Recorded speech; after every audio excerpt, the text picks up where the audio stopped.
ഏട്ടാ നിർത്തിക്കേട്ടാ. എന്നാടി ഏട്ടാ നിർത്തിക്കേട്ടാ. ഇത് നോക്കിയേട്ടാ, ചെറുശ്ശേരിലെ മാവ് നിറച്ച് മാങ്ങ കിടക്കുന്നേ. അവിടെ ആരും ഇല്ലെന്ന് തോന്നാം. പറിച്ചോണ്ട് പോയല്ലോ. അച്ചാറിട്ട് സൂപ്പർ ആയിരിക്കും. നിനക്ക് വേറെ പണിയൊന്നുമില്ലേ? ഇനി അവിടെ വലിഞ്ഞേറിയ തോട്ടക്കാരൻ കണ്ടിട്ട് അയാളുടെ വലിച്ചത്തേം കൂടെ കേൾക്കാം.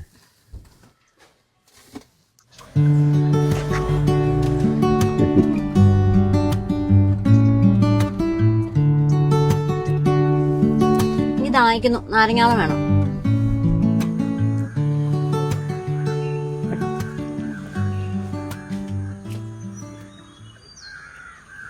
ഏട്ടാ നോക്കിയേട്ടാ, എന്തോരം പുകമ്പില്ലയാന്ന്. നമുക്ക് വേണ്ടി ഒരു കമ്പി ചോദിച്ചാലോ? നീ ഒന്ന് വണ്ടിയെ കയറി. നിനക്ക് എന്താടി ഒരു സാമാന്യ ബോധമില്ല നിനക്ക്? അതിന് ഞാൻ എന്ത് ചെയ്യുന്ന ഏട്ടാ? ഒരു മാങ്ങ പറിച്ചു തരാൻ പറഞ്ഞതോ അത് ഒരു ചെടിയുടെ കമ്പ് പിടിച്ചു തരാൻ പറഞ്ഞോ? കഴിഞ്ഞ ടൗണിൽ പോയപ്പോ നിന്റെ വാക്കിട്ട് കണ്ടവന്റെ പറയും ചക്ക പറിക്കാൻ കയറിട്ട് ആ പട്ടിയിട്ട് ഓടിച്ച ഓർമ്മയുണ്ടോ? അതിന് എന്ത് പറ്റി? പട്ടി ഓടിച്ചാലോ, കടിച്ചൊന്നും ഇല്ലല്ലോ. ദൈവത്തിന് അനുഗ്രഹം. ഇടി ഒന്നും കാശ് കൊടുത്താൽ കിട്ടാത്ത സാധനങ്ങളൊന്നും അല്ലല്ലോ. ഇതിന് ആവശ്യമില്ലാത്ത റിസ്ക് എടുക്കുന്നത്. അല്ലെങ്കിൽ സ്വന്തം മുതലുകൊണ്ട് തൃപ്തിപ്പെടാൻ പഠിക്കണം. മറ്റുള്ളവരെ ആഗ്രഹിക്കുന്നവർക്ക് ഒരിക്കലും ഒരു മനസ്സമാധാനം ഉണ്ടാവില്ല. വണ്ടി നിർത്തിക്കേ. വണ്ടി നിർത്താൻ. ഇടി നീ ഇതെവിടെ പോവാ? അന്യന്റെ പോലെ ആഗ്രഹിക്കാൻ തെറ്റല്ലേ? അതുകൊണ്ട് നിങ്ങൾ നിങ്ങളുടെ ഭാര്യയും കൂട്ടിക്കൊണ്ടു ട്രിപ്പ് പോയാൽ മതി. ഞാൻ പോവാ.